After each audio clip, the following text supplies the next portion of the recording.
Vamos a dar comienzo a la mesa redonda que supone terminar con unas jornadas, las 21ª, sobre Derecho, Política y Defensa, que, como todos saben, versan sobre el terrorismo yihadista a examen. Antes de nada, me gustaría agradecer al decanato de la Facultad de Derecho que haya sido capaz de mantener ya más de 20 años unas jornadas que empezamos otros con ayudas no solo del Ministerio, sino también de la OTAN y de otros organismos internacionales, y que año tras año tienen un éxito impensable. Por lo tanto, muchas gracias al decano actual, señor Santiago Bello. También me gustaría agradecer a la profesora de Derecho Constitucional, Cristina Rodríguez, que me haya invitado a las mismas, porque siempre es un placer estar aquí con los alumnos que participan en ellas.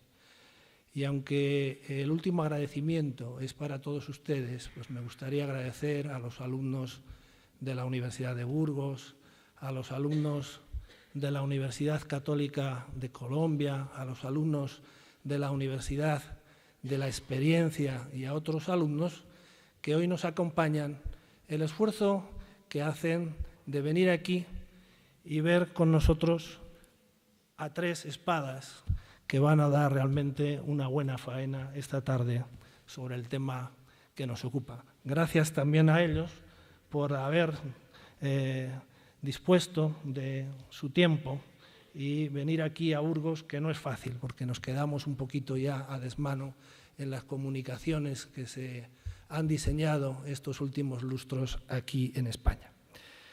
Empezando por el tema de hoy, es un tema de actualidad, porque por los medios de comunicación, todos desde los atentados de Nueva York, hemos estado observando distintos tipos de atentados, incluidos los de Barcelona, que quizás Madrid, Barcelona, Londres, París, etcétera, y es algo que nos preocupa a todos, el tema de seguridad. El terrorismo significa tener mucho terror, estar aterrorizados y no poder actuar como se actuaría la población en caso de actuar libremente.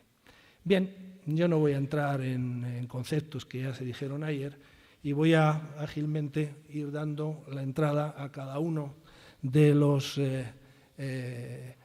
ponentes de hoy, que durante más o menos a lo largo de un cuarto de hora pues van a hacer una serie de planteamientos sobre los cuales luego vamos a poder efectuar un debate, una discusión, una reflexión académica que nos permita entender mucho mejor las ideas que ellos nos han aportado. Empezando, en primer lugar, con don Emilio Andreu Jiménez, que es corresponsal para asuntos de defensa de Radio Nacional de España. Pues hay que señalar que tiene un amplio currículum, que ha acompañado y sigue acompañando a diversos ministros y ministras de defensa, de las cuales no voy a decir el nombre porque todos sabemos quién son nuestros ministros. También ha acompañado a presidentes en los viajes que han hecho de Estados Unidos, como el señor Obama, algunos secretarios de Estado de defensa de ese país. También ha sido corresponsal diplomático de Radio Nacional de España, ha asistido, acreditado a diversas cumbres internacionales, en conferencias y organismos como la OTAN, la ONU, sobre temas, la OSCE, sobre temas de defensa, temas de terrorismo en realidad. Y bueno, tiene sus programas de televisión muy interesantes que estoy seguro que algunos de ustedes ya conocen. Y por lo tanto yo creo que está súper capacitado para trasladarnos unas ideas sobre el tema que tenemos que analizar hoy. Pues le recibimos con un fuerte aplauso.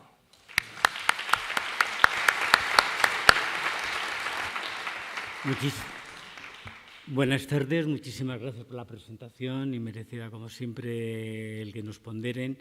Y gracias al rectorado, al decanato, a ustedes por venir y querer un poquito conocer qué es esto de la yihad, del yihadismo, que llevamos tantos años detrás de ello. Para mí también es un honor estar compartiendo mesa con el teniente coronel de la Guardia Civil, porque nos conocemos de Madrid por razones casi hasta personales, y para mí, cuando vi que iba a estar con él, me dio una gran alegría. Además, sé que estuvo ayer, con lo cual, el esfuerzo que está haciendo, la Guardia Civil se me hace un gran esfuerzo en todo. Entonces, como dicen ellos y los militares, todo por la patria, ¿no? Madrid-Burgos, Burgos-Madrid. Yo quería, antes de nada, comenzar por el final de lo que es mi tesis, de lo que hoy les quería yo explicar, ¿no? Para mí, a partir del final, es que en periodismo siempre empezamos por el final, que es lo más importante, no hacemos como en el teatro, que vamos viendo el desarrollo, ¿no? Para mí el Islam, el mundo musulmán, debe encontrar un nuevo rostro para reconciliarse con la modernidad. Ese para mí es mi hipótesis de trabajo para esta tarde. Y ya les diré por qué lo de la modernidad. La modernidad es lo que vivimos ahora, pero por qué digo se tiene que reconciliar. Vamos a empezar como en los artículos. Les voy a leer simplemente unas frases de un libro que no es un gran libro, es un libro de los años 60 y trata de la guerra es francés y trata de la gran crisis que tuvieron ellos, primero en Indochina, donde, si no saben ustedes, también España estuvo con ellos 200 años antes, en una campaña contra lo que hoy es Vietnam, pero que nosotros nos volvimos y ellos se quedaron, y ahí viene lo de Indochina, su fracaso en la guerra. Luego Argelia, que es la continuación del fracaso, y también entre medio del Canal de Suez, la crisis del Canal de Suez en los años 50. Bueno, simplemente les voy a decir para que vean que esto no es tan... Esto estoy hablando en la época posterior a la independencia. Se escribe el libro que él era un periodista que había participado en las guerras de Argelia e Indochina. El libro se titula Los centuriones, y lo traigo a colación porque el general Petraeus, que fue jefe de ISAF en Afganistán, país en el que he estado 17 veces en los últimos 10 años con nuestras tropas. No es que haya ido de turismo, sino que siempre he sido, y algunas veces, por desgracia, para repatriar los cuerpos de nuestros soldados. Decía, luego fue director de la CIA, decía que a sus generales, a sus coroneles, les decía que todo lo que les recomendaba este libro. Yo lo había leído siendo joven, entonces lo volví a releer cuando el general Petraeus lo recomendó. Y dije, pues voy a volver a leer, porque se hizo una película que trabajaba, el protagonista era Anthony Quinn, que hacía del protagonista del libro, ¿no? Se titula Los centuriones. Bueno, simplemente les voy a leer una frase cuando están los soldados franceses derrotados en Indochina, en Vietnam, y hacen sus reflexiones. Había soldados que eran franceses del continente y franceses de Argelia. Entonces, la reflexión es de un argelino, de un soldado francés argelino, que dice: y yo, piensa a su vez Mahmoudi, que es el argelino, quizá pronto, se estaba ya viendo lo que iba a venir con la independencia de Argel, quizá pronto me veré obligado a llevar esa vida, la de los Caná, que eran los Vietcong, que nosotros los hemos conocido en español como los Vietcong, serán los mechas serán los guerrilleros argelinos. Dice, y la China y la URSS, estamos en la Guerra Fría, serán Egipto e Irak. Y el comunismo, Guerra Fría, no lo olviden, el Islam. Es decir, ella estaba haciendo una transposición de que la guerra que había en la Guerra Fría era el comunismo, iba a ser en el futuro el Islam, que es lo que estamos viviendo ahora. Y en el caso de Egipto no tanto, pero en el de Irak es clarísimo, también acertó el periodista, ¿no? En el libro lo recomendaba el general Petraeus porque en él se veía lo que es la guerra moderna. Ya no es la guerra de frentes, es la guerra de guerrillas, la guerra cruel, en la que se cometen ciertas acciones que no son, como dice Stevenson en el libro El ladrón de cadáveres, hay cosas que que no se deben hacer, pero si se hacen no se dicen. Entonces, es ese tipo de guerra que es la que hoy estamos viendo, la guerra que ustedes habrán oído hablar, asimétrica.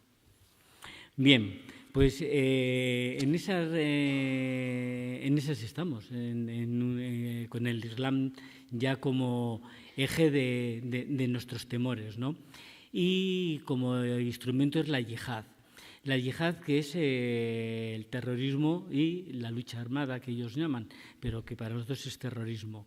Ya sé que ayer hubo un debate si qué es terrorismo o no es terrorismo, pero hay unas convenciones internacionales, la ONU, la Unión Europea lo tienen muy bien definido, es todo aquel ataque indiscriminado contra la población civil. Cuando los palestinos ponían bombas en los autobuses de Israel, la ONU tuvo que decir que aquello era crímenes contra la humanidad, era porque estaban matando a civiles que iban en un autobús. Esto hace ya unos años, que los de nuestra edad sí lo recordarán. Pero la yihad tiene un problema. Cuando se desata la yihad, junto con la yihad se desata la fitna. Y dirán ustedes, ¿qué es eso de la fitna? Que igual no la han oído hablar nunca. La fitna, la más famosa fitna es, digamos, la fitna de Al-Ándalus, que fue el colapso del califato de Córdoba, aquí en la península. La fitna es la guerra civil en el corazón del Islam, tal como digamos, en sus términos, como se traduce. Y ellos viven una guerra continua desde entonces, que son entre suníes y chiíes.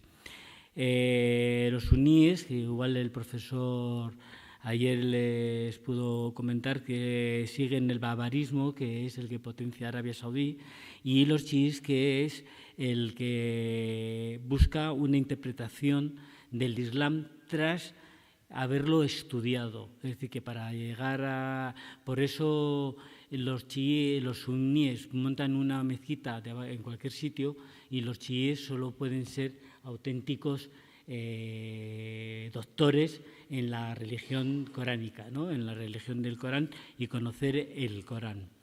Entonces el yihadismo entiende España como Israel, la entiende como Bosnia, como Chechenia, como Cachemira, la entiende como una tierra musulmana, lo que hemos dicho, ellos llaman Al-Ándalus, que Al-Ándalus no es Andalucía, Al-Ándalus llegó hasta el norte, hasta Navarra, hasta el norte, quitando Asturias, pues todo demás todo era Al-Ándalus, casi hasta una parte pequeña de Francia.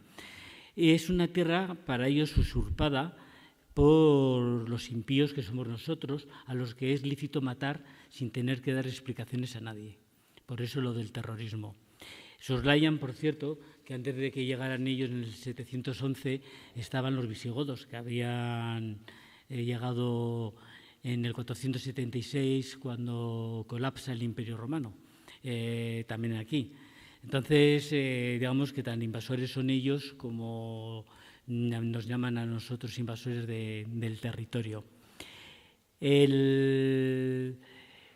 Hablando de España, el 15 de abril de 2004, prácticamente un mes después del 11M, hubo un comunicado que se atribuyó a Bin Laden, y les voy a traer simplemente lo que se tradujo, en la que se proponía una tregua que ellos le llaman la UZMA.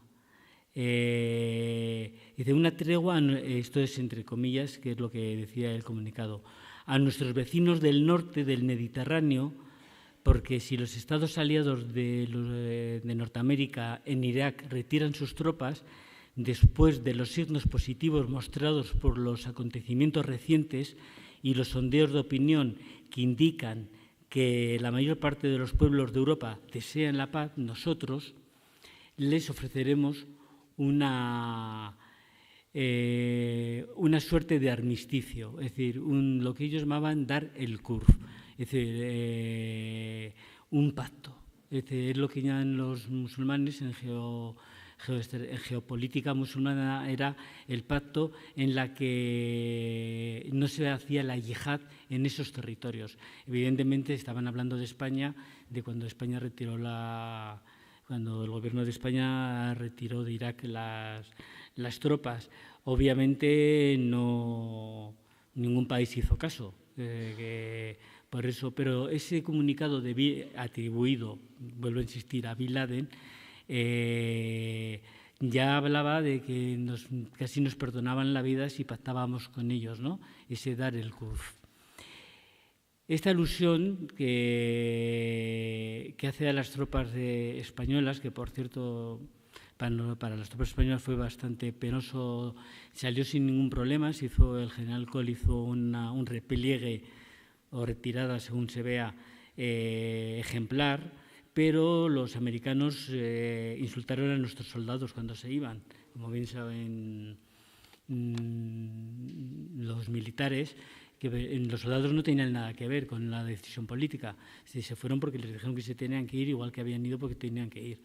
Pero les insultaron y no poco, ¿no? Con gestos de gallinas. Bueno, fue un poco doloroso para los que de alguna u otra manera estamos en la familia militar, que al final es como una familia, ¿no?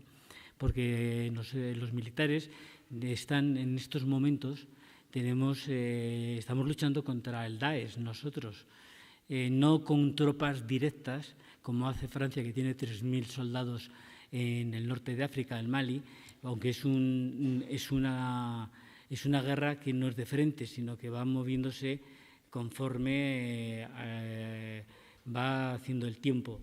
A mejor tiempo se van al norte, se va empeorando, y los soldados franceses, con una pequeña unidad de estonios, están luchando desde hace ya 5 años contra ellos en combate directo. Nosotros les apoyamos en la logística, y como me decía el responsable, el agregado de defensa francés aquí en España, sin la participación de España, la misión de ellos, la Barkhane, que es la que lucha contra el terrorismo, no solo están en las calles de París, como decía Cristina antes en la comida, están allí luchando en el frente. Sin nosotros no sería lo mismo la operación que ellos realizan. Nosotros representamos el 25% de las misiones de logística para los soldados franceses, tanto en el traslado de tropas como en llevarles. Necesitan 2 toneladas diarias de agua, es decir, 2 Hércules, para que nos hagamos un cálculo, 2 Hércules diarios de agua, que incluso les llevan les parece una tontería, les llevan hasta, como decía él, les damos hasta una cebolla para evitar el escorbuto, porque tienen que estar 20 días combatiendo y la fruta no se puede mantener. Entonces, digamos que cada uno hace en su lucha, tiene sus complicaciones, y en Francia yo creo que esto ni lo saben tampoco, no solo España. Y luego la otra misión en la que participamos contra el Daesh, contra el yihadismo, es en Irak, con la unidad de helicópteros, 3 Chinook y 3 Tigres, 3 de combate, que estamos dentro de una Task Force. Task Force es un grupo de trabajo, digamos, que es un grupo de combate norteamericano en el que estamos nosotros integrados, y estamos combatiendo, ayudando a los norteamericanos a combatir. Y luego estamos adiestrando, pero no es combate directo. Pero en la lucha contra el Daesh, España está contra el yihadismo. Es decir, que nosotros no aceptamos ese pacto tampoco para que nos perdonaran. Voy muy deprisa porque no me quiero extender. Son las notas que durante todo este tiempo, desde que me invitaron tan amablemente, he ido cogiendo. Me paso ahora, les he explicado cómo estamos sobre el terreno, cómo el tema del yihadismo viene de muy atrás, que ya se veía venir. Y me pasa algo que también les puede preocupar, que es el tema de Internet, ¿no? ¿Qué es lo que ha tratado el yihadismo mediante Internet? Pues que la yihad, la guerra, ha invadido lo que es el espacio privado. Se rompe, o si prefieren, se desdibuja, se borran las fronteras geográficas tradicionales de lo que ellos llaman dar al Islam, que es el ámbito del Islam, y el dar alert, que es el ámbito de la guerra. Ya la guerra se puede hacer por Internet, donde se pueden, de alguna manera, se pueden adherir los elementos más radicalizados que hay en las sociedades de Europa, que, como les he dicho, nos consideran tierra de infieles. Y entonces suele ocurrir que suelen ser personas con baja estima, que no se han logrado integrar mediante la educación en los países donde viven, España. Ayer me parece que les explicaron más detenidamente el caso de Bélgica y de Francia, viven en guetos, y eso provoca que estos chavales acaben siendo, igual que en Latinoamérica las maras, digo en Centroamérica las maras, para ellos sus maras, entre comillas, serían integrarse en estos grupos de terroristas. Es decir, practicar, no hace falta irse al frente, algunos van a Siria, y luego vuelven, que se llaman los retornados, pero se puede practicar aquí con un cuchillo de carnicero, puedes matar a cualquiera. Es decir, que ya lo hicieron en Londres con un soldado. Y frente a las webs, que suelen ser salafistas, babaristas, se oponen. Hay otro tipo de jóvenes que yo creo que se conocen menos, pero que también han nacido en Europa y que sí que, surgidos de esta emigración, se han querido comprometer como actores integrantes de la vida pública. De hecho, en el Parlamento inglés ya hay diputados y diputadas de origen musulmán que aceptan las reglas, siguen siendo musulmanes, hacen sus rezos o todas sus prácticas, pero están en lo que es el sistema, ¿no? Es decir, el sistema nuestro de convivencia. En el fondo, la democracia es un sistema de convivencia, ¿no? De cómo podemos nosotros, dentro de ser muchas veces opuestos, lo uno y lo contrario, podemos convivir, no hace falta matarse, ¿no? No somos dictaduras como nos quieren hacer creer algunos de ellos. Y estos son los que se pueden convertir en las nuevas élites musulmanas que pueden arrojar una luz contra la narrativa de Al-Qaeda, que Al-Qaeda no ha muerto, aunque ahora hablemos más del Daesh, esa contranarrativa. ¿Dónde ha habido un ejemplo idóneo? Y no me quiero extender. El ejemplo idóneo ha sido Indonesia. Indonesia es el país del mundo que más musulmanes tiene. No son árabes, porque están en el sureste asiático, pero es donde más musulmanes hay. ¿Qué ha hecho el gobierno de Yakarta? El gobierno de Yakarta lo que ha hecho fue hablar con todas las mezquitas, con todos los gente, cantantes que son populares entre la gente, y se les ha ido introduciendo en las letras de esas canciones, en la educación, que se les enseña no solo el Islam, sino todas las religiones del mundo, se les ha ido, como digo, en esas canciones introduciendo que la tolerancia es lo mejor o es el único camino para la convivencia. De hecho, solo ha habido 150 terroristas de Indonesia que han estado en Siria. Siria había sufrido cerca de 8 ataques entre el 2001, entre el 11S, digamos, y 2006 había sufrido unos 16 ataques terroristas con más de 300 muertos. Y solo han ido en los 8 años siguientes, entre el 6 y el 14, que es los datos que yo tengo, el 6 y el 14, solo habían ido esos 150 terroristas a unirse a las filas de la yihad en Siria, lo cual da un porcentaje bajísimo, teniendo en cuenta que ellos son millones de personas y son musulmanes, no árabes, musulmanes, porque no hablan el árabe. El árabe es el idioma, musulmán es la religión.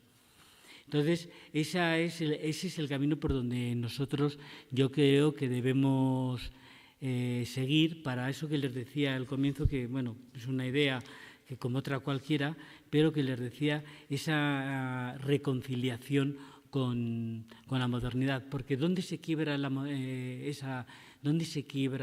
ese vínculo con la modernidad? Hace 10 siglos, hace 1000 años. ¿Qué es lo que sucede hace 1000 años? Sucede que lo que era una religión que era abierta hasta el año 1000, digamos, era abierta. En España, de hecho, eso lo estaba comentando, tenemos a uno de los grandes escritores árabes, que es Ibn Hassan de Córdoba, que escribió El collar de la paloma, que es uno de los libros, un tratado sobre el amor y los amantes. Ese libro estaría prohibido por los yihadistas de ahora. Y es un libro abierto. Entonces, ¿qué ocurre? Que la ijtihad, que es digamos, el pensamiento crítico, que nosotros llamamos aquí el pensamiento crítico en la época de las luces, se apaga y se va a un rigorismo que es el que nosotros conocemos. El Islam lleva 1000 años de retraso respecto a lo que es la modernidad. El Islam, digamos, radical.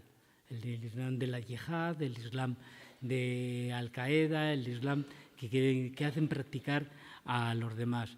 Y eso es lo que se proyecta, ¿no? Eso es lo que se proyecta en un panarabismo o en un panislamismo, ¿no? Para ellos es conquistar la tierra, el mundo entero. Para ellos para Al-Qaeda es el mundo entero. Para el Daesh es un territorio, que los han expulsado de Irak, queda un poquito en Siria, un poquito todavía, pero por desgracia, me contaba hace 3 semanas el embajador español en Bagdad, me decía que por desgracia ya han vuelto a actuar, el Daesh ha actuado poco, pero ha actuado ya en la zona de Anbar, como lo hacían, que era actuar de noche y cortar el cuello a los jefes de tribus que no se les unan. También es verdad que según las fuentes de inteligencia son picos, puede haber que hayan vuelto, pero están en el desierto. Van del desierto, atacan y se vuelven al desierto. Y luego está la zona de Siria, que nosotros no entramos porque España no va a entrar, porque España no participamos en ninguna misión en Siria. Nosotros no hemos participado en esa guerra porque no está avalada por la ONU, así como Irak sí está avalada por la ONU. Y esa ijtihad, esa interpretación del dogma, que tiene que ser, como les he dicho al principio, por los doctores, por eso los chiíes nunca montarán una iglesia o una mezquita en un garaje, son gente más seria. Pero el problema está en lo que yo llamo la paradoja de Kinsey. Kinsey era el barco era un destructor norteamericano, donde Roosevelt, después de firmar, ya termino con esto, me estoy alargando, después de firmar los acuerdos de Yalta para el final de la Segunda Guerra Mundial, se fue al Canal de Suez para firmar con el rey de Arabia Saudí que Estados Unidos protegería a Arabia Saudí mientras Arabia Saudí diera al cártel UNRWA, le diera los pozos de petróleo, que ese es el vínculo. Y lo vimos en la guerra de Tormenta del Desierto en el año 90, cuando Saddam Hussein invade Irak, empieza la guerra, porque Estados Unidos tenía todavía, después de 50 años entonces, hoy ya son 73, tenía ese vínculo firmado. No hay nada escrito, es un pacto entre comillas, entre caballeros, entre el entonces presidente norteamericano y el rey de Arabia Saudí de aquel momento. Y ese es el gran vínculo y la gran contradicción, y por eso le llamo la paradoja de Kinsey, porque Arabia Saudí todavía no ha dicho que Al-Qaeda practique el terrorismo, y se lo han pedido de España, lo sé fehacientemente por nuestros dirigentes políticos y militares, se les ha dicho que por favor digan en público que Al-Qaeda, el Daesh practican el terrorismo, y Arabia Saudí se encoge de hombros. Bueno, es que eso ayudaría mucho a acabar con la guerra, a esta guerra contra el yihadismo, si Arabia Saudí, en vez de potenciar el barbarismo, que es lo que ha potenciado, que luego podemos hablar de él si quieren, y ya corto, ayudaría mucho a acabar con la guerra si Arabia Saudí, insisto, dijera que Al-Qaeda, el Daesh, fundamentalmente lo que hacen no es Islam, sino terrorismo puro y duro, nada más. Perdonen que me haya alargado, profesor. Muchas gracias.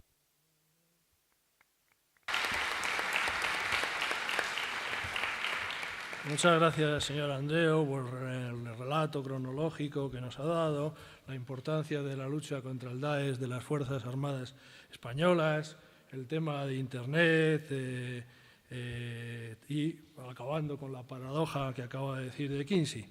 Siguiendo con la faena, toca ahora actuar a don Pedro Rivas Nieto, que es vicedecano de la Facultad de Ciencias Jurídicas y Políticas de la Universidad Loyola de Andalucía. Es un profesor que también, aparte de dar clases en grado, posgrado y doctorado en varias universidades, pues también realiza sus actividades de investigación en varias universidades de los cuatro continentes. Está muy vinculado en sus investigaciones a temas de terrorismo, violencia política, guerra y toda una serie de formas conexas, y ha tenido una serie de publicaciones muy conocidas sobre temas de terrorismo. En concreto, pues destaca su libro Terrorismo, Antiterrorismo en el mundo contemporáneo. Por ello, también está muy capacitado para darnos una idea, una visión de este tema en esta mesa redonda. Le recibimos con un fuerte aplauso.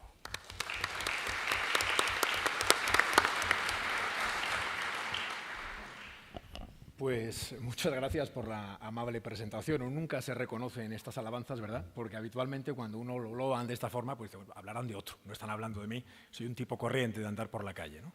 Les doy las gracias a todos ustedes por estar aquí, al Ministerio de Defensa por la invitación y a la Universidad de Burgos, en especial a la profesora Cristina Rodríguez, que ha sido el enlace complaciente y cariñoso conmigo y con esta institución. Y siguiendo con la metáfora taurina, yo voy a cambiar de tercio en este momento y voy a hablar de algo distinto. Voy a hablar de la idea de yihad en Iberoamérica, que a priori es una cosa que suena un poco rara. De cómo, si Emilio Andreu nos ha hablado de esos conceptos clásicos que hay que tener en cuenta, ¿no? La fitna, estos problemas internos, dar al Islam, el yihadismo, sus vertientes, cómo voy a hacer aquí una especie de divagación, algo apegada a terreno, porque esto que voy a contar sale de terreno, no es investigación teórica, de cómo está, en pequeño goteo, llegando el islamismo, que es la versión degradada del Islam, y algunos yihadistas a Iberoamérica. De cómo están teniendo conexiones con grupos de la extrema derecha y especialmente con grupos de la extrema izquierda, y de cómo, a partir de varios conceptos teóricos que se pueden bajar al terreno, como el concepto de guerra revolucionaria o de guerra asimétrica o de Islam revolucionario, empiezan a modificar el comportamiento de algunos viejos terroristas de la región, de los grupos clásicos, algunos incluso dicen que han firmado la paz por siempre con algunos gobiernos, y de cómo la deducción inmediata y lógica, desde un punto de vista teórico que luego será práctico, es cómo esa síntesis doctrinal se ve muy clara en el terrorismo suicida. Y para eso voy a dedicar 15 minutos. En un sitio en el que hay militares, pues uno no se insubordina, ¿verdad? Por tanto, voy a cumplir escrupulosamente esos 15 minutos que nos han dado. Y si no, pues llámenme al orden directamente. Parto de una idea que en principio parece poco probable, pero lo probable y lo posible tienen que ir de la mano. Va de la mano en el antiterrorismo. Ha hablado la prensa siempre apegada a la actualidad, después hablará alguien apegado a los hechos, entre medias el profesor que teoriza, ¿verdad? Lo probable y lo posible van de la mano, especialmente si hablamos de terrorismo. Porque frecuentemente con la intención de tener solo lo probable en cuenta, lo posible se nos cuela de rondón y ese es el factor que quiero mencionar. No parecería probable, recuerden ustedes, que en la Segunda Guerra Mundial el Tercer Reich y los comunistas de Stalin llegaran a acuerdos, pero firmaron un pacto, ¿verdad?, de no agresión, el Molotov-Ribbentrop y el Tratado de No Proliferación. Me comentaban hace 3 años aproximadamente agentes de inteligencia israelí que no parecía probable que la gente de Jabhat al-Nusra, que combatía en Siria precisamente al Daesh, pues algunos los llevaran a hospitales militares a curarlos, pero reconocían que lo hacían, porque el trabajo que hacía Jabhat al-Nusra no tenía que hacerlo nadie más. Por tanto, esas improbabilidades acaban siendo posibles y hay que tenerlas en cuenta. De ese factor es de lo que yo quiero hablar, de cómo en América, en donde el terrorismo ha ido cambiando, porque ha ido cambiando a escala mundial, la percepción que algunos terroristas clásicos tenían también ha ido mudando, no tanto porque se han empapado de yihad, no se la creen, sino porque son fanáticos, pero pragmáticos, y el pragmatismo les incita a beber de conceptos que están inscritos en la yihad y que resultan muy útil para seguir combatiendo a los estados imperialistas a los que combaten. ¿Qué es lo que se ha empezado a ver en algunos sitios y que resulta curioso y que parece de película mala de espías y porque parece poco probable, pero está ahí? Que ha habido algunos señores de la extrema derecha que se han convertido al Islam y tras viajar a Iberoamérica han intentado convertir al Islam, a un Islam radical, a, por ejemplo, algunos viejos combatientes del EZLN, que les suena a todos ustedes, los combatientes del Ejército Zapatista de Liberación Nacional que estaban en Chiapas. Hay un artículo de lectura jugosa que yo les recomiendo, que ya tiene 12 años de antigüedad, que escribió un señor que se llama Giudice, un italiano, y se publicó en Rebelión, que es una web de la izquierda revolucionaria, y luego se tradujo a Web Islam, que decía así el título: ¿y si el subcomandante Marcos, recuerden ustedes, fuese el Mahdi, fuese el enviado? Me dice, bueno, ¿qué tiene que ver el subcomandante Marcos, que tenía conexiones con el narcotráfico, parece ser? ¿Qué tiene que ver con el Mahdi, con el enviado de los chiíes? Pues esta es la idea. Y si en una cultura sincrética como la mexicana podemos ser incluso más sincréticos y podemos lograr convertir al Islam radical a quienes eran combatientes de la izquierda revolucionaria y los seducen precisamente gentes provenientes del nacionalsocialismo, españoles por más señas que hablaban español, y en español uno se comunica con facilidad en México. Pues eso es lo que ocurría, porque había un factor claro. Los yihadistas odian a Israel y al sionismo y a todo lo que proviene de ahí. Los nazis odian a Israel y al sionismo y a todo lo que proviene de ahí. Yihadistas y nazis en principio, arabo-musulmanes y nazis en principio se detestarían muy mucho. Pero si combatimos a un enemigo primero, ya acabaremos dirimiendo nuestras diferencias cuando nos toque, porque somos fanáticos, pero sobre todo eminentemente pragmáticos. Y de esa razón pragmática, de esa funcionalidad que tiene unir las fuerzas para combatir a un enemigo superior, pueden surgir este tipo de cuestiones. No digo nada que no sepan ustedes de historia, porque en la Segunda Guerra Mundial no había cerca de las SS algunas unidades provenientes del mundo árabe, porque combatían a los judíos, porque eran hondamente antisemitas. Si eran hondamente antisemitas hace 70 años a la Segunda Guerra Mundial, pueden ser hondamente antisemitas en la actualidad. Cuestión no de precisión teórica, sino de mero pragmatismo que siempre resulta útil para todas estas cuestiones. Si esto puede resultar un poco raro, tengan ustedes en cuenta de dónde decían los señores como Sajid Qut. Sajid Qut escribió A la sombra del Corán, que es uno de los grandes textos del yihadismo, como bien saben mis compañeros de mesa. ¿De dónde decían beber? De Heidegger, de Schmitt, de Spengler, porque de ellos decían que provenía una crítica a la modernidad, que la crítica islámica de la modernidad podía integrar, podía beber. Por tanto, A la sombra del Corán, que los estudiosos del terrorismo en ocasiones se ponían a leer también para ver qué podían extraer, es un texto que puede resultar útil para entender estos factores. Al igual que los nazis podían acabar con los discapacitados y con otras gentes, los señores del Daesh no tienen reparos en aducir argumentos semejantes, extraídos en ocasiones de conceptos islámicos, para llevar a cabo prácticas semejantes. Luego dense cuenta, hay un curioso desembarco que a priori extraña porque nuestra razón lógica nos lleva a decir que no es probable, pero no es imposible. Luego, si es posible, se tiene en cuenta en este tipo de razonamientos. El desembarco en la extrema izquierda yo creo que se entiende un poco mejor, porque el razonamiento se da un aire.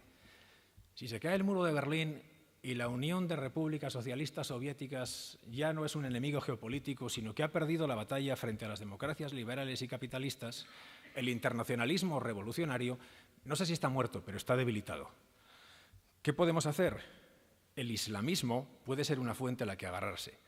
Y recuerden ustedes que 10 años antes de la caída del muro de Berlín, en Irán, hay una revolución islámica, una revolución antiliberal, la única del siglo XX, precisamente la que ha podido enfrentarse a esos regímenes liberales y antiliberales que están en esos momentos.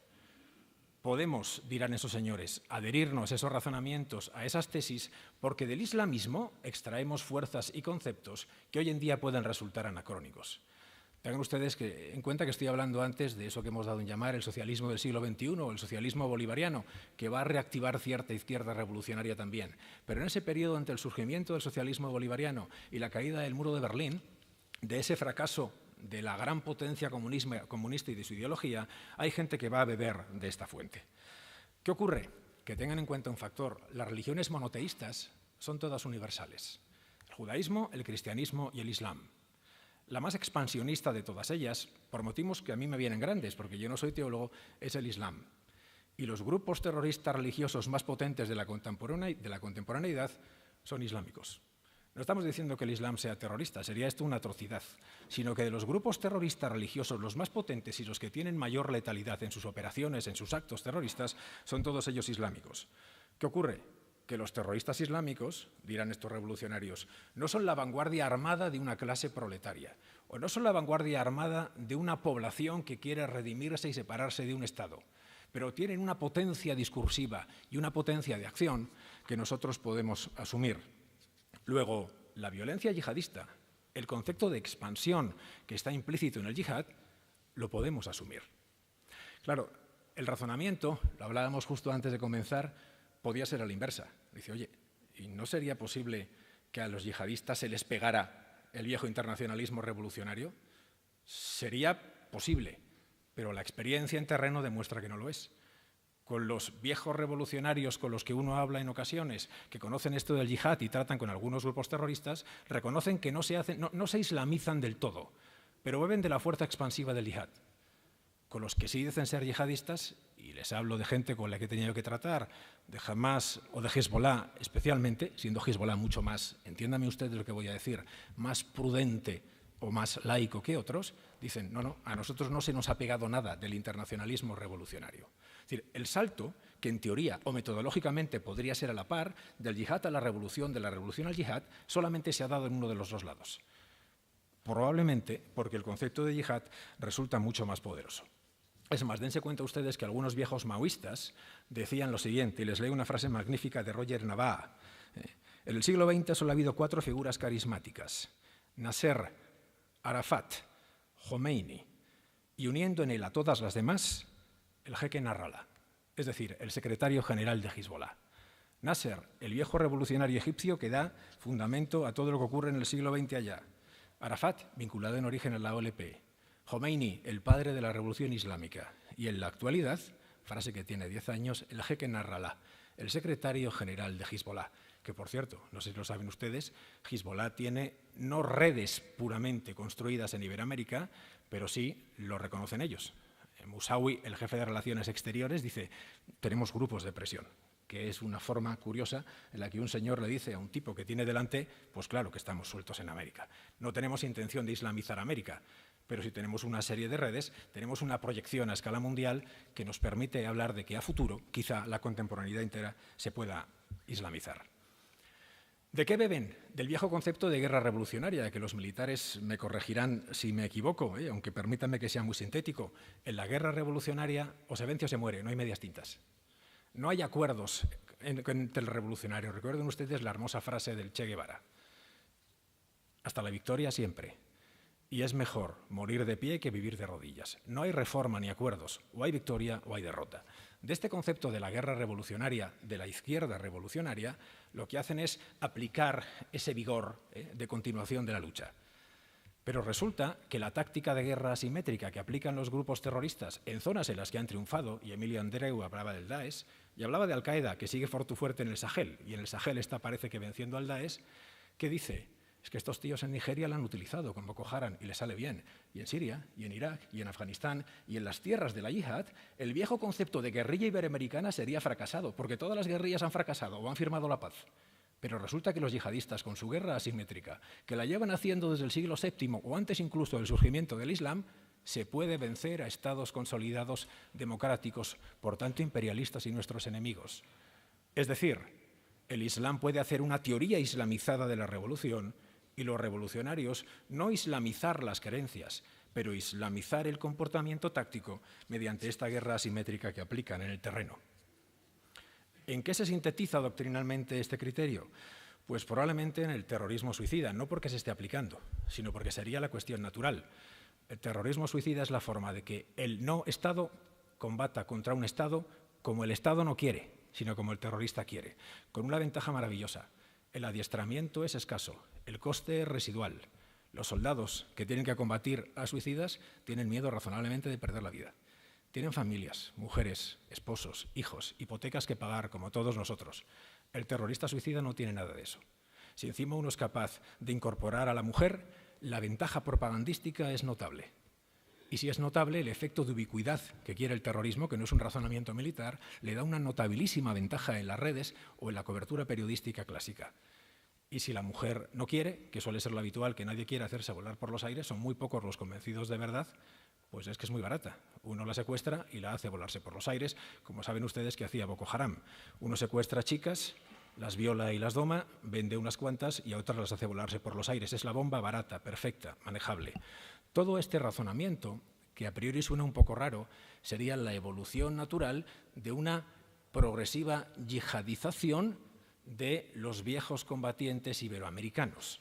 No estoy queriendo decir que sea lo grueso, no, esto sigue siendo poquito, gracias a Dios, que es un goteo continuo de un Islam radical que ha llegado a una tierra que en principio, tanto por distancia física, hay un Atlántico de por medio, como por distancia cultural y tradición, habitualmente está fuera del espectro mental tanto de los investigadores de terrorismo como aquellos que los combaten precisamente.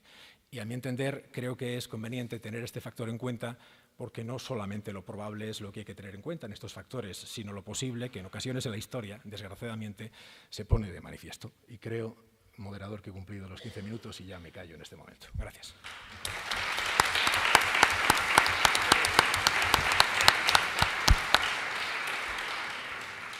Muchísimas gracias a don Pedro Rivas por habernos teorizado en esta mesa redonda y habernos hablado de esas improbabilidades de asociaciones, de distintos grupos, cómo la yihad atrae a diversos grupos de distintos países y cómo un peligro actual muy claro es el terrorismo suicida. Seguimos avanzando en la tarea y en la faena que tenemos hoy y ahora vamos a dejar que nos traslade su mensaje don Francisco Vázquez Aznárez.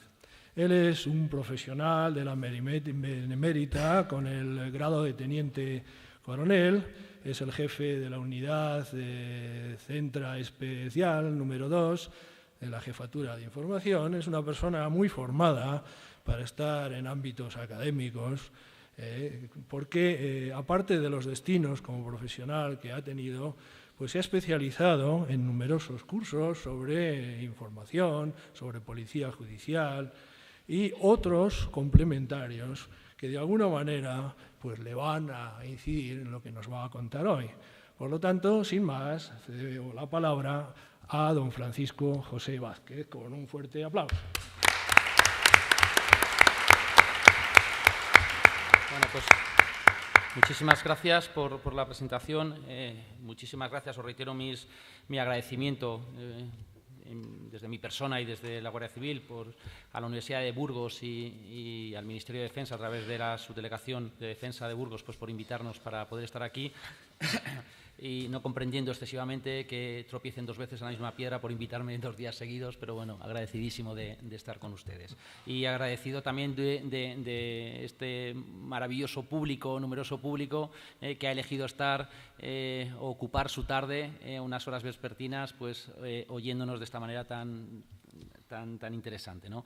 Bueno, pues mire, yo les voy a llevar a, pues quizás a lo más práctico o a la parte más práctica de observación directa desde el punto de vista de la amenaza yihadista. Voy a intentar no ser muy reiterativo respecto a lo que le dije ayer, aquí, pero sí traerles un mensaje muy claro, muy concreto y quizás de una de las facetas pues menos asociadas a la Guardia Civil o a la policía, ¿no? Que es algo relacionado no con las ciencias bélicas, como nosotros denominábamos en la academia, ¿no? En nuestros periodos de formación, sino con las ciencias sociales, con las ciencias del comportamiento, con entender las motivaciones de por qué alguien se enrola, pues como decía nuestro compañero, incluso partiendo de unas perspectivas absolutamente antagónicas a lo que el ideario, en este caso el yihadismo, lleva. Pero bueno, quiero mostrarles la complejidad de la mente, la complejidad del comportamiento, la complejidad de las motivaciones para hacer que personas normales, más o menos normales, más o menos cercanas ideológicamente a un determinado ideario, son capaces de transitar a la violencia y a defender o a ejecutar una violencia enarbolando una bandera, como en este caso es la yihadista. Miren, ayer simplemente para identificar dónde quiero ir, les pongo algo que ya hablamos ayer, ¿no? Miren, nosotros nos movemos fundamentalmente en 3 escenarios de respuesta cuando luchamos contra el terrorismo yihadista. Uno es el de la reacción, es cuando algo está encima, cuando algo ya ha sucedido, es el escenario que ninguno de nosotros queremos, es lo más indeseado, que es cuando ha sucedido un atentado y tenemos que reaccionar al mismo. Es la faceta, como digo, no menos importante, pero desde luego menos deseable por nuestra parte. ¿Qué es la reacción? Pues reaccionar a lo que ha pasado, a que algo ha sucedido. Reaccionar es reaccionar a lo que sucedió en Cambrils o lo que sucedió en Barcelona hace un año y pico, ¿no? Eso es lo que, como digo, nada de lo que nosotros queremos, y desde luego lo que identifica es que algo ha sucedido. Nosotros, los policías, trabajamos para intentar evitar que eso pase. Si pasa eso, no lo hemos hecho bien. Pero desde luego es una faceta tremendamente importante. Un segundo pilar, el de la anticipación, es decir, vamos a evitar que eso pase. Es la parte más retributiva de nosotros como cuerpo policial. Vamos a identificar conductas que estén tipificadas en el Código Penal, vamos a detener, vamos a poner a disposición judicial. Esa es una de las, quizás la tarea o el elemento más visible de lo que hacemos los policías, ¿verdad?, a lo que nos dedicamos. Y aquí quería hacer mención no a la labor policial, sino a la importancia que tiene esta labor desde el punto de vista no de la prevención, pero sí de la actuación antiterrorista. Y poner en valor, y utilizamos estas plataformas también para hacer un poco pedagogía de lo importante que es la actuación policial en muchas ocasiones para tratar o para combatir determinados delitos que no corresponden al núcleo duro del delito del terrorismo, ¿verdad? Observarán que en los últimos 4 años, hablando de amenaza terrorista, hemos detenido mucho vinculado con enaltecimientos de terrorismo, apologías, adoctrinamientos, ¿no? Muchas veces cuando ustedes oyen eso dicen más de lo mismo, ¿no? No lo asociamos, en muchas ocasiones no se asocia con hacer detenciones de alguien que tiene armas y que tiene explosivos. Bueno, pues gran parte de lo que quiero hacer hoy aquí es hacer una pedagogía de la importancia que tiene eso, lo importante y lo vital que resulta eso. Y eso se muestra básicamente en esta gráfica. España es uno de los países más proactivos, y luego entenderán lo que les quiero decir, en luchar contra una faceta del terrorismo que es previa a lo que podemos entender o conocer como terrorismo nuclear, que es decir, la acción terrorista. Y como digo, España, con estos números que ven aquí, o con esta destacada intervención que tiene en términos relativos respecto a otros países, demuestra efectivamente la voluntad que tenemos, no solo la policía, sino desde todas las instituciones, desde todos los organismos que se dedican a luchar contra el terrorismo, judiciales, sociales, gubernamentales, la decidida intención que hay por luchar contra el terrorismo en un fenómeno que muchas veces es no suficientemente entendible. Y les dejo para ustedes, para el debate si quieren o para que lo pregunten, todo lo relativo, todas las suspicacias que se levantan en torno a esa tipología delictiva que les he planteado.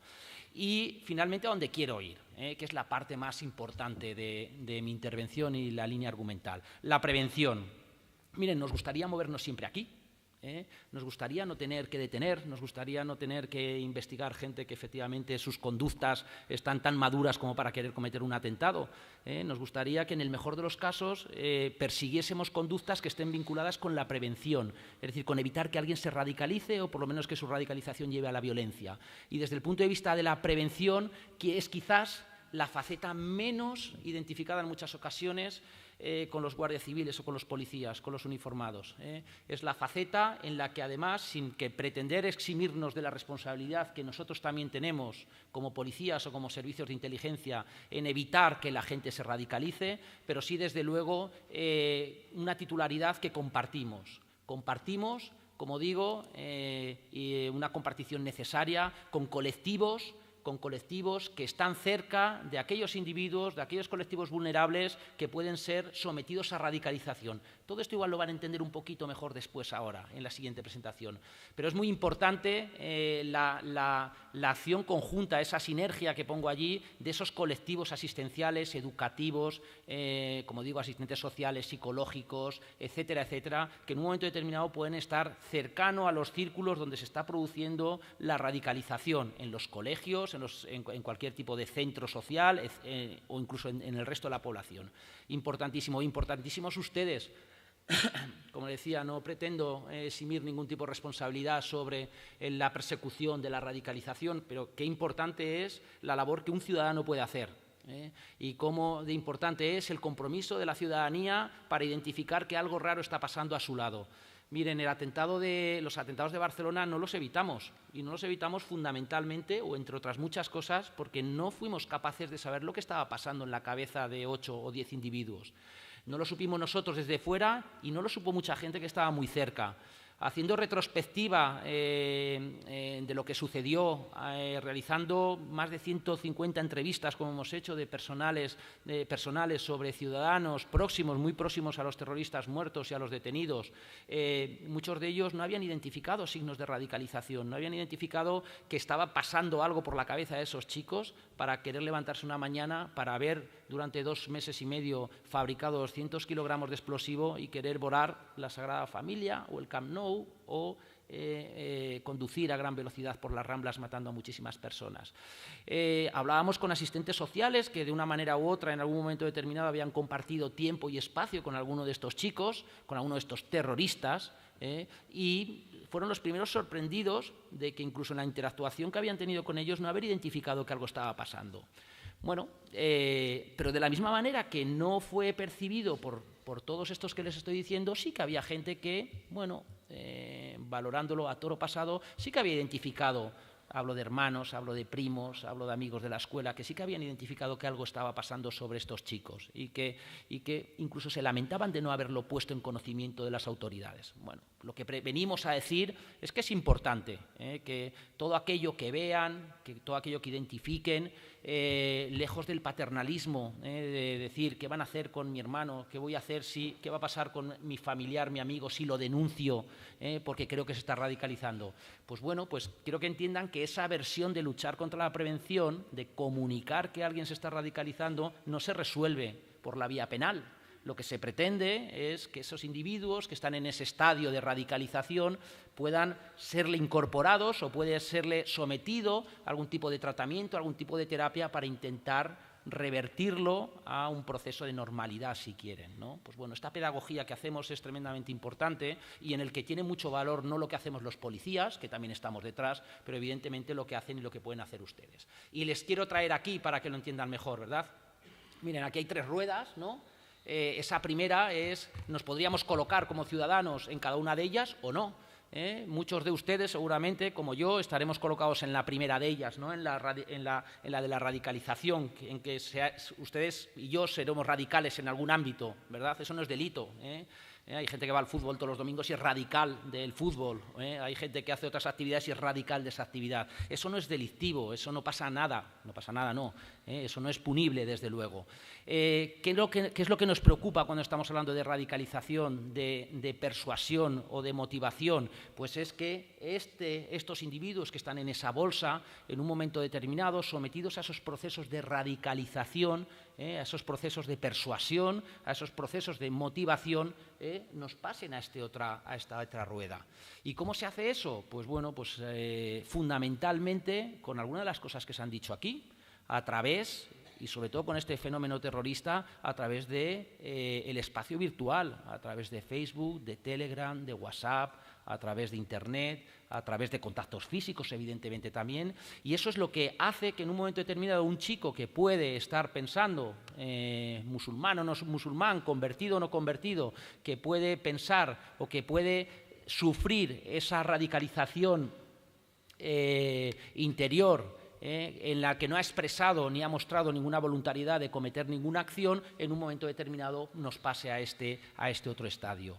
Este otro estadio sí que es más preocupante para nosotros. Aquí en este estadio situaríamos a todos aquellos que en un momento determinado, bueno, ya no solo son radicales, sino hacen manifestaciones conductuales que ya vienen recogidos en el Código Penal.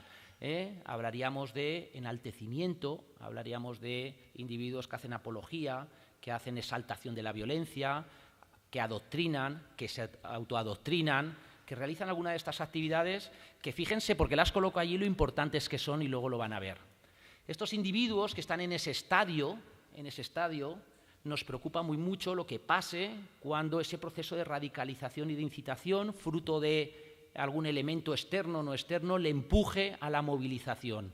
¿Qué es empujar a la movilización? Que un individuo radical en un momento determinado decida una de estas dos cosas. Decida desplazarse, es decir, viajar a zona de conflicto, viajar a Siria, viajar a Mali, viajar a Irak, donde sea, que se convierta en eso que llaman Foreign Terrorist Fighters. Bien, esto en nuestra sociedad, en España, hay 236 ciudadanos españoles que han tomado esta decisión. 4 de ellos menores de edad.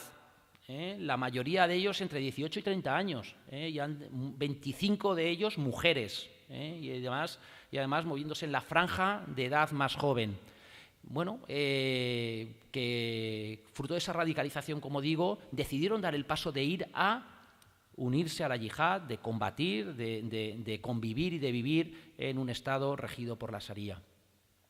O puede pasar esta segunda cosa, que quieran realizar una acción terrorista, es decir, que decidan no irse a zona de conflicto, pero que decidan quedarse en su país, quedarse en España y que en un momento determinado quieran cometer una acción. Bueno, ¿qué nos pasa a nosotros? ¿O qué importante es alguna de las cosas que hablábamos ayer? Miren, hasta el año 2015 esto no existía. Esta ruletita no existía, desde el punto de vista de actuación penal, de actuación policial.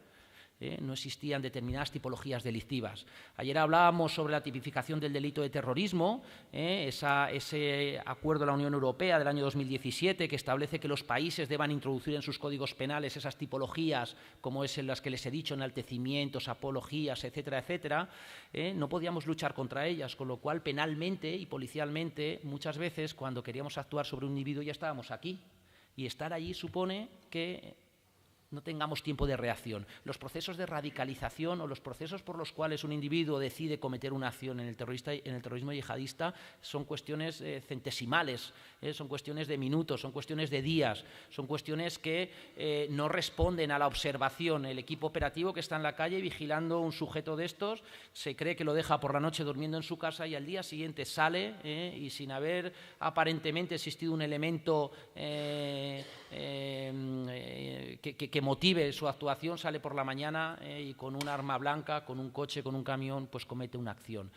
Qué importante es la modificación del Código Penal del 2015, permitiendo que se tipifique penalmente alguna de estas conductas, pues algo que para nosotros, desde nuestro punto de vista, es tremendamente importante, que es que anticipemos la barrera penal, la respuesta penal, que podamos ser mucho más proactivos a la hora de evitar que algo pase. Porque les digo sinceramente que cuando nos movemos aquí, las posibilidades de reaccionar de forma eficiente a un posible atentado son muy pocas. Esa voluntad, ese coraje que decíamos ayer, esa virtuosidad que ha tenido España para luchar desde esa perspectiva, con esta visión, hace precisamente que en la transparencia anterior, en términos relativos, la vitalidad de España respecto a otros países que sí que han estado mucho más sufridos desde el punto de vista de la amenaza yihadista, tenga, como digo, en términos relativos, una mayor fortaleza. Y les quería llevar a esto. Bueno, miren, vamos a colocarnos en esta ruleta de la movilización, ¿no? Que aquí caben muchas cosas. Caben individuos que efectivamente se radicalizan, caben musulmanes que en un momento determinado se han ido radicalizando, caben ciudadanos que no procesaban la religión musulmana y se han convertido y se radicalizan, caben seguramente todos estos sectores de los que nos ha hablado Pedro, y caben aquí estos. Bueno, yo pongo ahí trastornados, recojan ustedes allí cualquier tipo de psicopatía, sociopatía, trastorno transitorio, me da exactamente igual, pero en esa ruleta, en ese espacio de radicalización ya intensa, se ve favorecido en muchas ocasiones por la aparición de individuos que no necesariamente están ahí por el hecho de haberse radicalizado ideológicamente, pero esa perturbación, ese trastorno les hace tremendamente peligrosos. Ustedes imagínense la combinación de alguien que tiene una psicopatía, encima con un argumentario relativamente atractivo para cometer una acción, con un elemento justificante. El elemento potenciador de la acción que puede cometer evidentemente es mucho mayor. Lo imprevisible que es, infinitamente mayor. Y en este caso les pongo algunos ejemplos que ha sucedido en España que aparentemente han quedado allí, han quedado en una pequeña intención conductual de realizar algo, de pretender realizar algo, pero no ha ido más allá, ¿no? Y como hemos tenido casos, hay muchísimos más, de un pasajero que en una línea de autobuses de Madrid a Logroño, pues amenaza que lleva entre su equipaje una bomba. Imagínense ustedes la psicosis que genera y cómo tenemos que reaccionar ante un posible supuesto. Bueno, al final quedó solo en que era permítanme, y por favor, y lo digo con todo cariño, un perturbado, alguien que tenía algún tipo de psicopatía. Lo mismo nos sucedió con un avión lleno de pasajeros en los cuales un individuo había puesto una nota con un cuchillo en uno de los asientos diciendo que había una bomba que iba a explotar a una hora determinada. O nos ha pasado, como en otros, como digo, como muchos de los casos que suceden en un individuo que entra en un colegio gritando algo parecido como Alá es grande, diciendo que va a matar a todos los niños. Bueno, estos casos que en España han quedado en eso, en muestras de intención, en otros países es bastante nutrido el número de atentados en los cuales los rasgos psicopáticos de aquellos que han cometido atentados es muy grande y nos preocupa mucho por el elemento de impredecibilidad que introduce. Y yo creo que no podemos confesarlo, que a pesar de no haberlo preparado, nos viene muy bien el argumentario previo, pero bueno, fíjense. Si antes decía que cómo era posible encontrar similitudes o semejanzas o ese elemento de la funcionalidad y el pragmatismo por el cual alguien que ideológicamente nada tiene que ver con el yihadismo abraza esa ideología para justificar y hacer algo, ¿cómo justifican ustedes esto? Un individuo que durante muchísimos años es miembro del GAL, luchando como mercenario contra la organización terrorista ETA, pagando por ello 18 años de cárcel y que sale de la cárcel y abraza el yihadismo de la manera que lo abraza. Les podría poner un ejemplo, militantes de 37 años, militantes de ETA que con 37 años, siendo ya infinitamente veteranos, con un alto compromiso además en esas ideas revolucionarias trotskistas, leninistas tradicionales de ETA, se transforman también de la noche a la mañana al chiismo y se convierten en absolutos radicales y cercanos a la ideología yihadista. Bueno, les decía, me quería situar en ese campo de las motivaciones, de la dificultad de entender por qué alguien transita de la normalidad, si quieren llamarlo, a esto, a la violencia o a abrazar una ideología que les hace violentos, que les hace extremistas y que pretenden, como digo, atentar contra nuestra sociedad.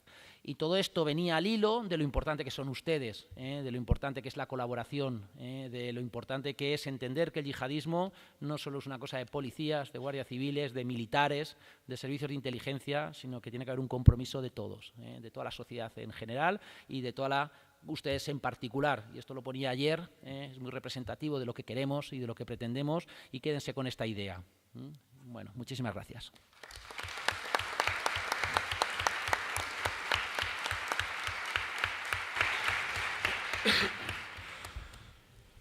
Muchas gracias, don Francisco Vázquez, por las distintas etapas que nos ha mostrado de reacción, anticipación, prevención, como también nos ha permitido visualizar y diferenciar la radicalización de lo que es la movilización por parte de distintas personas. Algunos ejemplos muy ilustrativos de casos de terrorismo que nos ha puesto para visualizarlo mejor. Y efectivamente, con la solución de que unidos, si nos comprometemos todos, es mucho más fácil luchar contra este tipo de amenazas. Con esto damos cerrada la primera fase de esta mesa redonda y pasamos a la segunda, en la cual son ustedes los protagonistas, haciendo aquellas reflexiones, planteando aquellas cuestiones que crean o tengan a bien plantear o hacer. Por favor.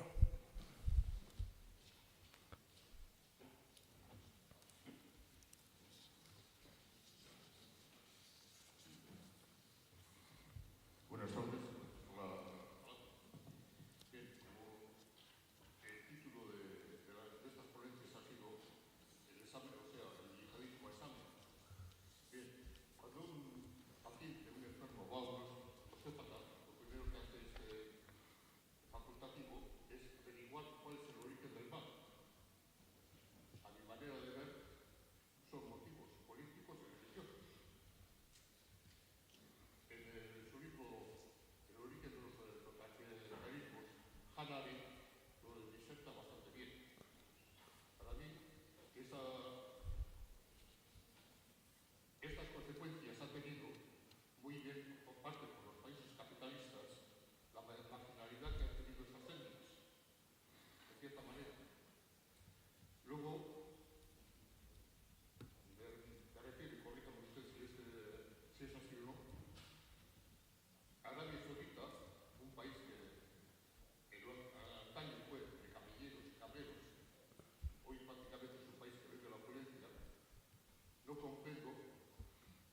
cómo hace poco ha venido los medios de comunicación en las redes, pues la decapitación de una chica, pues prácticamente por defender los derechos de la mujer en ese país. Lo sé, o sea, en Estados Unidos, países capitalistas, pues ahí es donde quiero que me corrija si es verdad o es mentira. Pues no han hecho caso omiso de ello. Vamos, es que yo creo que hay un trasfondo, como dice el refranero español, a río revuelto caliente de pescadores. Es que no interesa erradicar, sino que interesa que se mantenga. Pues muchas gracias por sus reflexiones, que son muchas a la vez. Yo no sé si el señor Andreu le sugiere algo, pues vamos un poco por el orden que hemos seguido, si hay alguna reflexión a este respecto. Yo no creo que, sinceramente no creo que a nadie le interese tener un péndulo como el yihadismo, tenerlo vivo. Entre otras razones porque el miedo incrementaría los costes de, por ejemplo, de toda aseguración. Nosotros vivimos en la sociedad del aseguramiento, entonces simplemente por el hecho económico de que si tú creas miedo, suben los seguros, ya me hace dudar de que la gente quiera mantener eso, ¿entiendes? Es verdad que lo que no se le dice claramente a Arabia Saudí, que ha puesto usted el caso, que es lo que yo decía al principio, es diga, por favor, que es terrorismo, no actúe de la manera que está actuando, porque evidentemente se le consiente, porque es verdad que eran unos camilleros y ahora derrochan el dinero a expuertas, y de hecho están haciendo inversiones para el futuro porque saben que algún día se acabará el petróleo y no tendrán ese dinero, y están haciendo, no como el Fondo Soberano de Noruega con su petróleo, pero algo parecido es lo que están haciendo. Pero hay que exigirle a Arabia Saudí que evidentemente dé pasos, igual que aquí se permite hacer en mezquitas. Yo no entro en problemas de fe, sino pongo solo el hecho, también que se les permite hacer a los cristianos hacer iglesias, que no se les permite en Arabia Saudí. Ese barbarismo que además ellos siguen a Alba, que allí hablaría profesionalmente el profesor. Álvaro era un analfabeto absoluto, pero como en economía la moneda falsa echa la buena, pues al final se queda lo malo. Justo en el momento que Europa está viviendo siglo XVIII, está viviendo la época de las luces, llega a un más oscurantismo con este individuo, que es lo que Arabia Saudí está exportando. Desde antes pasó desapercibido que cuando el muro de Berlín, la caída del muro de Berlín ocurre solo unos meses después de la derrota rusa en Afganistán, que pasó desapercibida también la derrota porque Khomeini el día 14 de febrero, esto fue en el 15, había lanzado la fatwa contra Rushdie Day por lo de los versos satánicos. Es decir, está todo interrelacionado. Es decir, Estados Unidos Arabia Saudí había financiado, Bin Laden era saudita, había financiado a los mujahidines. Estados Unidos, a través de los servicios secretos pakistaníes, los habían entrenado. Entonces, es verdad que luego se nos va de las manos. Pero yo no creo que haya un interés en mantenerlo, no creo. Puede que lo haya, pero yo no lo creo, porque es mayor el coste que el beneficio. Muchas gracias, señor Andreu. No sé si las interesantes sugerencias del participante le permiten añadir algo a nuestro ponente, el señor Rivas. Gracias. Pues mire, plantea usted que cree que no interesa erradicar el yihadismo. Eso he querido entenderle. Estoy de acuerdo con lo que dice Emilio. Puede que haya alguna persona, algún insensato que crea que es razonable mantenerlo. Pero tenga usted en cuenta que los únicos terrorismos verdaderamente erradicados han sido los revolucionarios.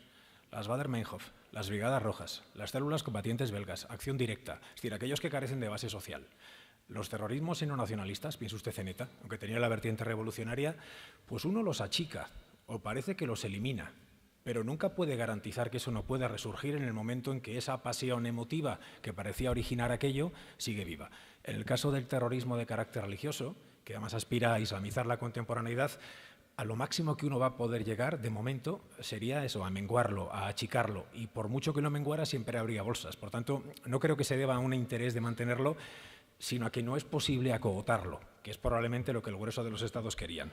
Hablaba usted de Arabia Saudí, y ahí estoy de acuerdo con usted. Arabia Saudí es un aliado muy incómodo. Como yo no soy diplomático, me puedo permitir decir ciertas cosas. Diplomáticos españoles y agentes de inteligencia españoles y de otros países en privado reconocen que se sienten más cómodos tratando con agentes iraníes que con agentes saudíes. Ya es de suyo una declaración de intenciones, ¿no? Piense usted el asunto con el señor Khashoggi estos días que ha tenido lugar en el consulado en Estambul. Resulta pavoroso por definición. Y cuando habla usted de motivos políticos y religiosos, yo creo que más bien son las grandes coartadas para el fortalecimiento del terrorismo. De hecho, los estudios demuestran que cuanto mayor es la formación religiosa de una persona, en el caso del Islam, más complicado es que se radicalice. Puede darse el caso, pero habitualmente la gente que se radicaliza hacia este Islam degradado, el islamismo, venían de familias seculares o tenían una muy deficiente formación religiosa, de forma que se podían radicalizar, como decía Francisco, con relativa facilidad y luego dar el salto a la movilización. Es decir, que buena parte de esas milongas, pamperas, en que consiste el discurso teórico de este islamismo, puede calar en gente que no tiene formación. Lo mismo que el factor político. Aquellos que tenían más formación ocurre como con nosotros. El que tiene más formación frecuentemente es menos radical y es más sensato a la hora de pasar a ciertas acciones. Por tanto, esa es la idea general que yo creo que podemos mantener. Muchas gracias, señor Rivas. Pues siguiendo con las reflexiones, no sé si puede añadir a este respecto también algo el señor Vázquez. Bueno, yo muy sintéticamente y por complementar lo que han dicho mis compañeros, que además estoy absolutamente de acuerdo con ellos, pero desde la perspectiva de los países, y no voy a fijarme única y exclusivamente en Arabia Saudí, pero aquellos países que sí que utilizan motivaciones religiosas como elemento cohesionador interno y de fortalecimiento interno como país, que sin duda se está haciendo y hay muchos países que lo hacen, yo creo que no necesariamente utilizan ese elemento cohesionador con ánimo de generar terror y exportar terror, ni muchísimo menos, pero hay una realidad, que la generación de expectativas, la generación de extremismo, la generación de radicalización hace que en muchos casos se escape de las manos del control de las manos y del control de aquellos que lo han generado. Entonces yo creo que en muchas ocasiones sí que se produce, sí se exporta un determinado grado de violencia, un determinado grado de terror, pero no necesariamente porque haya sido buscado de forma consciente por aquel que lo ha instigado internamente, que seguramente lo que buscaba era un elemento de cohesión y fortalecimiento interno. En países que además en muchas ocasiones están absolutamente fracturados, son países étnicos, países absolutamente desestructurados, países con una estratología absolutamente tribal, que sus mandatarios han necesitado de un elemento cohesionador, dictatorial, de terrorismo interior, pero que luego ese terrorismo interior, el que juega con eso, pues se expone a que se escape de sus manos.